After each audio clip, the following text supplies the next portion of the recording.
it over to Jeff McSwain. He's going to come up and continue from here.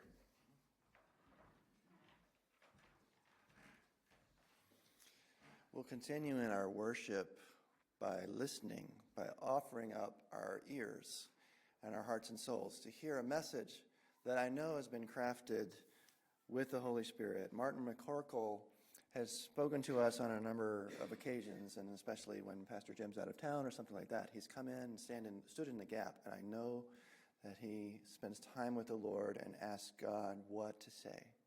And so I'm always eager to hear what comes out of his mouth. So I'll give it over to you, Martin. Thank you.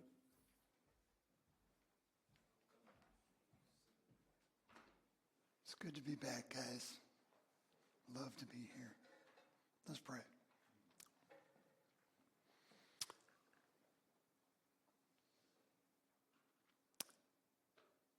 Lord Jesus, we want to thank you for teaching us. You didn't have to do this, but you did.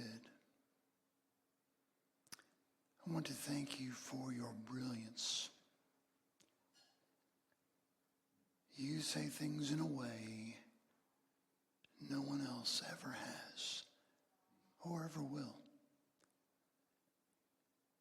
This is your word to your people. Holy Spirit, help us to hear and to do what it says. We pray these things for the glory of Almighty God. Amen. There are certain texts that get under your skin. And then there's some of them that don't stop there. They just keep going until they get to your heart. The elder of our church a few months ago asked this question. What are the 10 most favorite chapters in the Bible? Interesting question. I never thought about that. And I thought about it. And Matthew 6 was on that list. And since then, I've changed that list. I do this from time to time. I think about what are my 10 today. And guess what? Matthew 6 is always in that list. To say that this text is important to me just doesn't get it. It's not hyperbole to say that it's a lifesaver. That in the darkest moments of my life, these words kept me alive when nothing else mattered. Now I want to share them with you today. We're going to take 2 weeks to do this, and I'm glad, because it deserves 2 weeks. Well worth 2 weeks. And in these 2 weeks, we're going to talk about something to stop and something to start. And we need both. Matter of fact, your following of Christ needs both. You need to both stop things and start things. We always kind of want to not do one of the others. Leaders who focus on God's love, they want us to do stuff. Be kind. Give to the needy. It's good. All for that. Other leaders that focus on holiness, they want you to stop. Can't do this, can't do this. Got to be clean before God. But Christian repentance is both.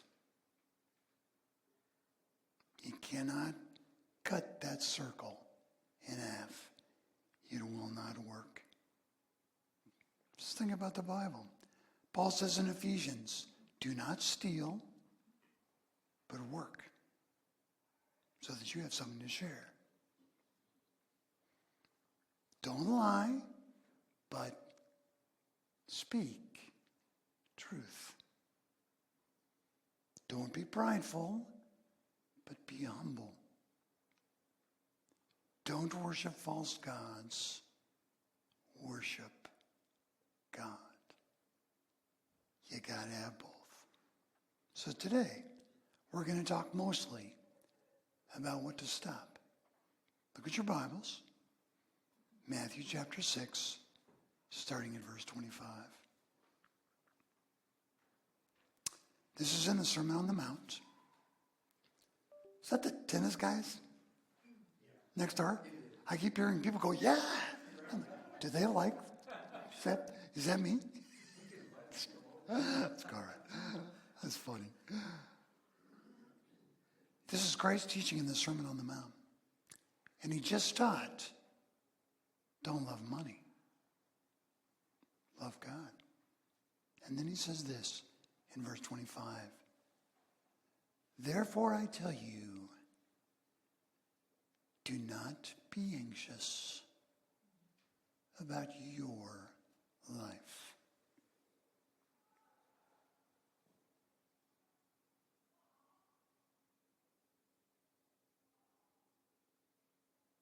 Do you worry about your life? I think most of us do. Jesus just said, stop. It's not the life I have for you. It's not what following me means. Do not worry about your life. It's very important you get this. This passage is not about a blanket, do not worry. The Sermon on the Mount is difficult to interpret, but the first thing you got to do is pay fierce attention to context. Christ is saying, you don't worry about your life. Your life. And then he makes very clear what he means. What you will eat, or what you will drink, or about your body, what you will put on. And in case we didn't get it then, he summarizes and asks a question. Is not life more than food? And the body more than clothes? Don't worry about your food, your provision, how you're going to pay for this life, get enough to survive. And don't worry about your clothes. Don't worry about your appearance, how you look.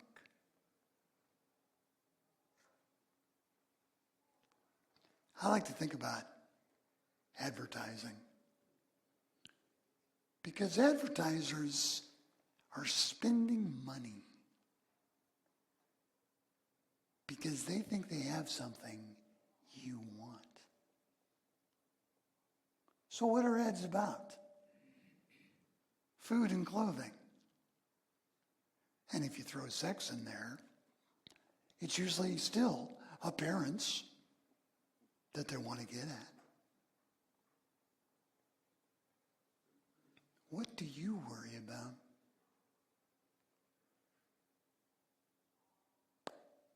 Can I have enough money? How do you look?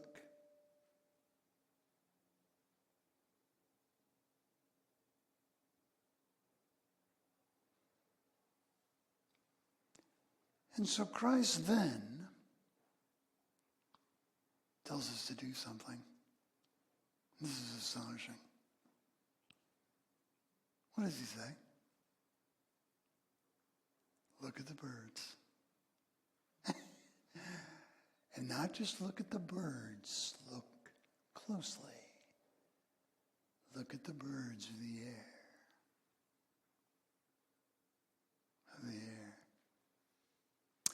And what does he want us to learn? They neither sow nor reap, nor gather into barns, Father feeds them.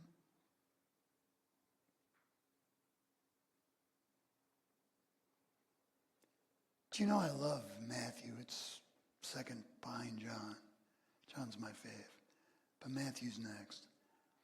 In Matthew chapter 11, Christ says this, "My yoke is easy and my burden is light." You know, some people talk about how hard discipleship is, and it is hard, no question. But non-discipleship is far worse. It's horrible. Living a Christless life is insanity. It's just awful. I've been there. I don't want that. And you know what my Lord says to me when I wake up? "Martin, you know what I want you to do today? Go look at some birds." That's what your Lord asks you to do. Stop and look out your window. Or better yet, take a walk. I can guarantee that most of you here, one of the greatest additions to your spiritual life is a daily walk outside without your phone,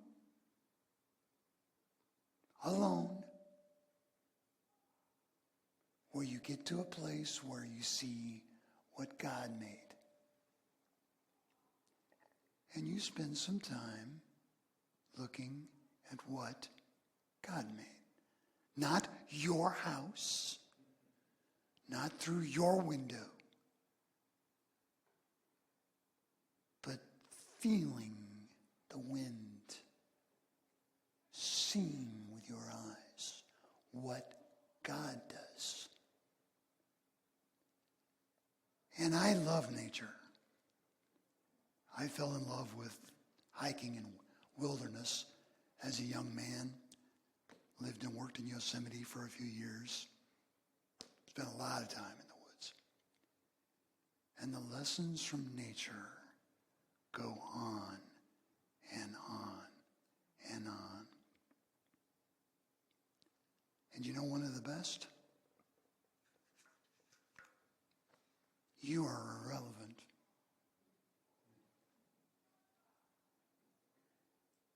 See, you think you're necessary, don't you?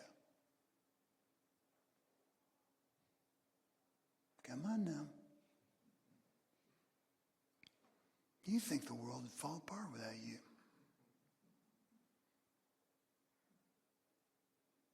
You're wrong.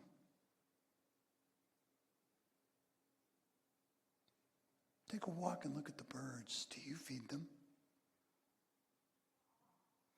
No. You have nothing to do with them. As a matter of fact, the only reason you feel necessary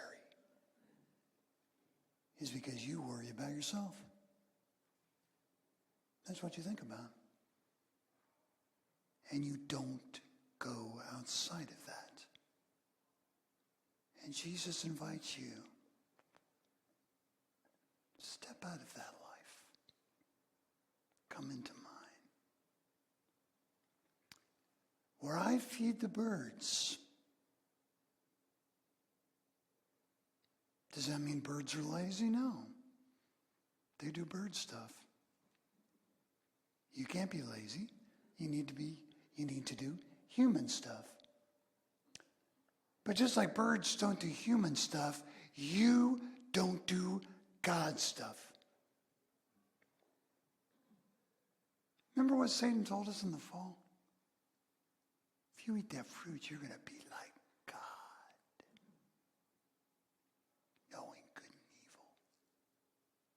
You make your own choices.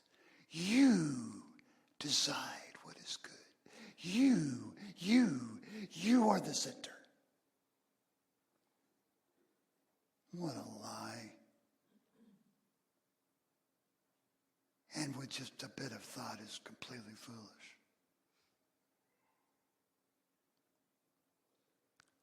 One of the other gifts of nature is it makes us feel small.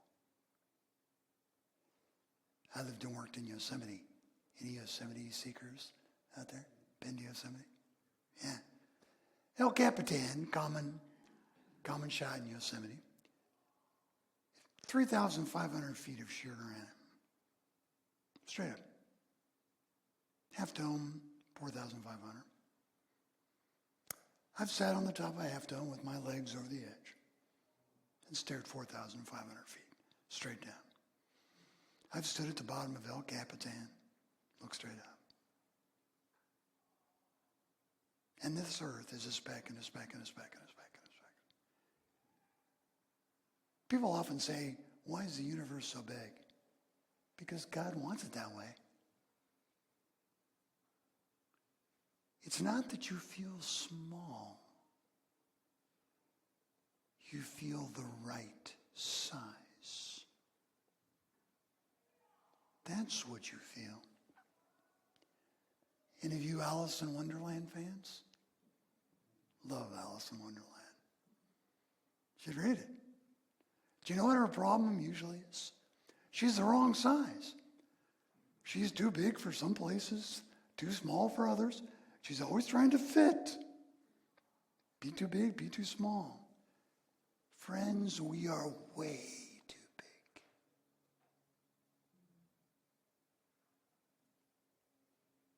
Way too big. And the birds can teach you that. And lastly, I want to remind you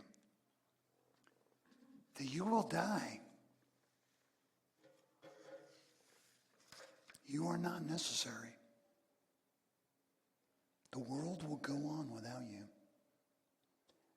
And I can prove this because of the billions of people who have died before you and we're still here.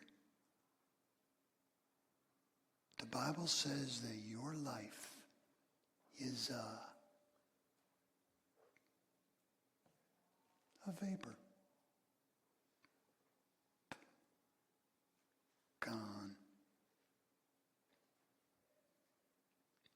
Do not worry about your life. Be the right size. And look at birds. They have lots of things to teach you. But Christ has more. He has a second command. Are you not more valuable than birds? Yes. And which of you, by being anxious, can add a single hour to his span of life? God has your life in his hands. You can't change it. He knows. And why are you anxious about clothing? Consider the lilies of the field. So, what a great place to go for ugliness is next to godliness. You know? Is to say, beauty's a bad thing. Shouldn't try to be beautiful. You should be plain. Plain is what God wants.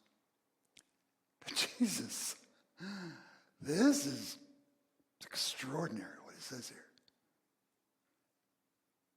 Go out and look at flowers. How flowers grow. They don't toil or spin. They don't make their own clothes. Yet I tell you that even Solomon, in all his glory, was not arrayed, was not dressed like one of these. Solomon had all the money in the world, had the best stuff, best designs, best clothes to be found on earth. He didn't look as good as a flower. Isn't that the truth? Flowers are crazy. I first started to like flowers in the wilderness, hiking in the High Sierra, the red columbine, the tiger lily. I first started paying attention to flowers, and I'm like, that is amazing. Stunning. And they're so temporary.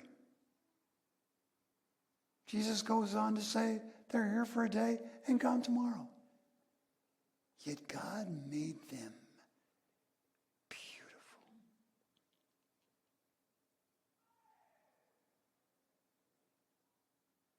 If God clothes the grass of the field, which is today is alive, tomorrow is thrown into the oven, will he not much more clothe you? Do you know what David said about our creation? We are what? Psalm 138. Right? Score. Did you hear that?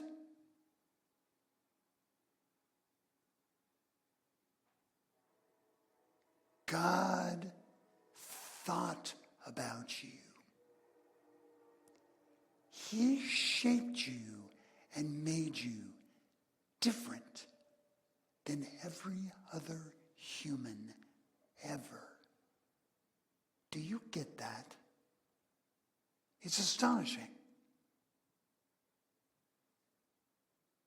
And you are more beautiful than a flower to your Creator. Do you hear the Creator's joy in this? Any of you artists, do you like to make stuff? Write songs? Don't you take joy in what you make? Don't you finish and go, yeah, that's awesome? I mean, come on, you do. God looks at you apart from your sin, important condition, and says, you are magnificent. No ties, no dresses can make you any better than the way God made you. That's what Jesus has to say to you. You see a flower and you go, that's amazing. You know what you should say to Jesus? Thanks for making me better. Isn't that crazy? It's unbelievable truth. And then he finishes off with these incredible words. Oh, you of little faith. Now it gets interesting.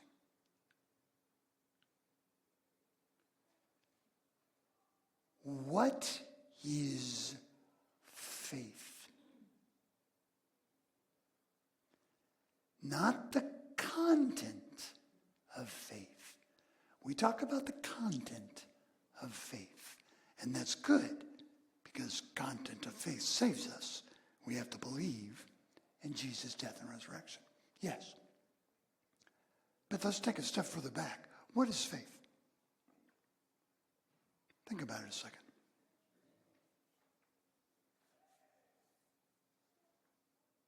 Now, 2 Corinthians 5:7. We live by faith, not by sight. So part of life is sight. Part of life we don't see. Right? You with me? Is the part of life we don't see large or small?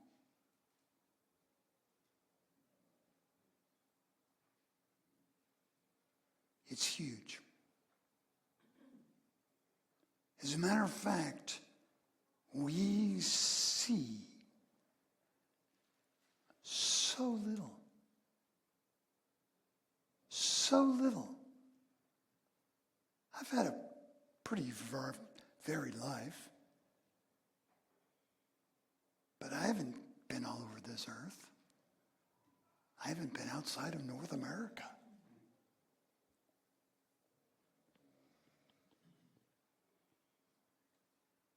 Is that a lot? In this universe? It's ridiculously small. It's so minuscule. It's not even worth that. You have to live by faith. The unseen world is what shapes the seen. I'll give you an example. Creation. It's unseen. I didn't see it. None of us ever saw it. I don't know what happened. The world says billions of years evolution. Chance. That's how it happened. God's word says God made it. 6 days. And so when you're outside and you see a beautiful sunset, the birds are singing, fish are jumping in the lake, you see a deer walk by, do you say, wow, that's an interesting co-location of random consequences? So you laugh, but a lot of people do. And it's blasphemy. God made that.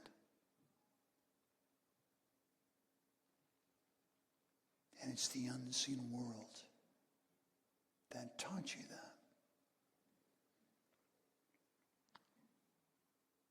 So, you read your Bible. Are you ready? Let me draw back a step. I want to ask you first, why do you read your Bible? Why?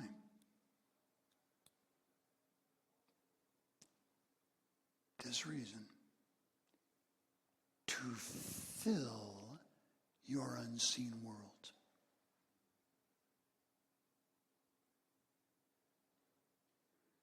So you can learn about our creation, about history, about Christ, about the church.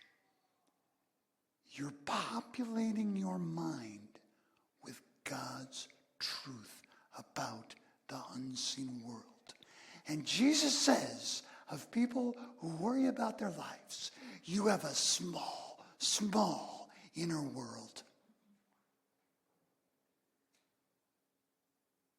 Tiny, tiny inner world.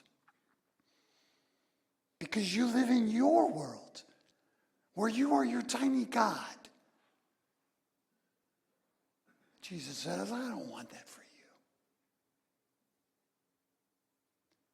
I gave you so much more. So much more. See, most of us come to Christ, and the first sort of life in Christ is God is a box in our life. We have our work life, we have maybe school, our families, our hobbies, and God. We sort of add God into our life, and he helps us do stuff. Help me get a job,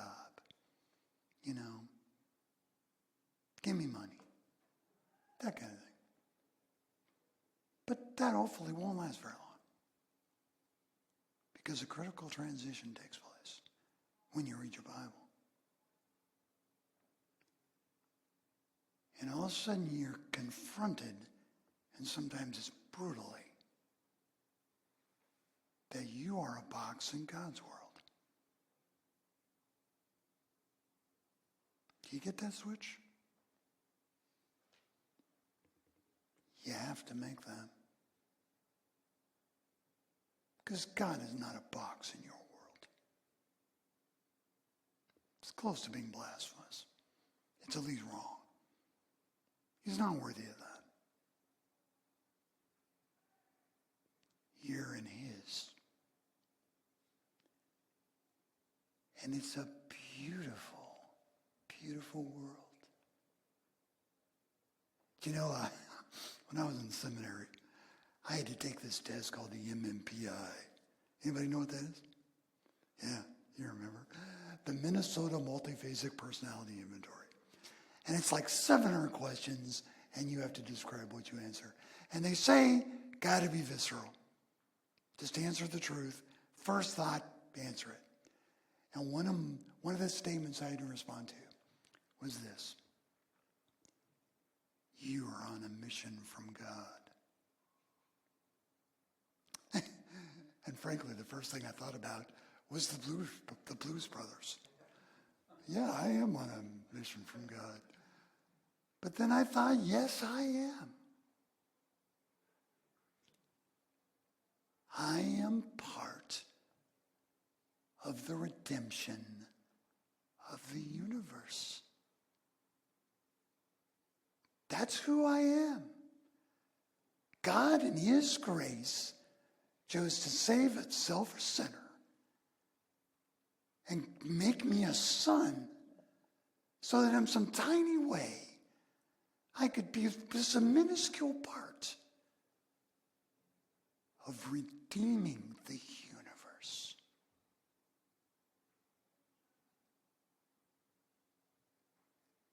Christ wants to save you from a tiny life. Friends, you know this.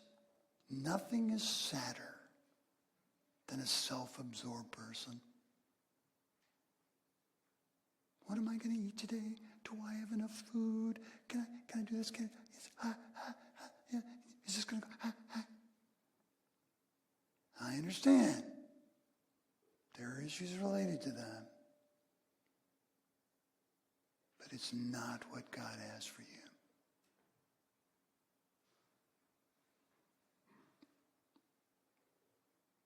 One of my favorite verses, Psalm 88.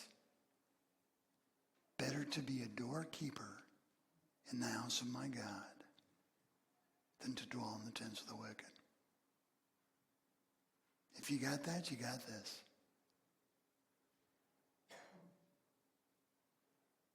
I would open a door for Jesus any day and be very happy.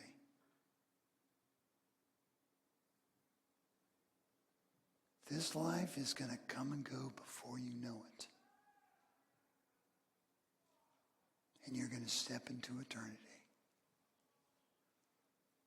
into the redemption of the universe, where we have eternity to worship God. That's the world of faith we live in. Let's pray. Lord Jesus, again, thanks for your brilliance, for your clarity. Help us to push away a tiny life and to live with the birds of the air and the flowers of the field in the great and open spaces of God's plan. You are necessary. We are not. We thank you for these things in Jesus' name. Amen. Amen. Let's all stand. Let's sing one more song before we head out and go on about our week. And let's keep in mind that His grace is sufficient for us. It's all that we need. So let's not worry about tomorrow. Let's just live day to day.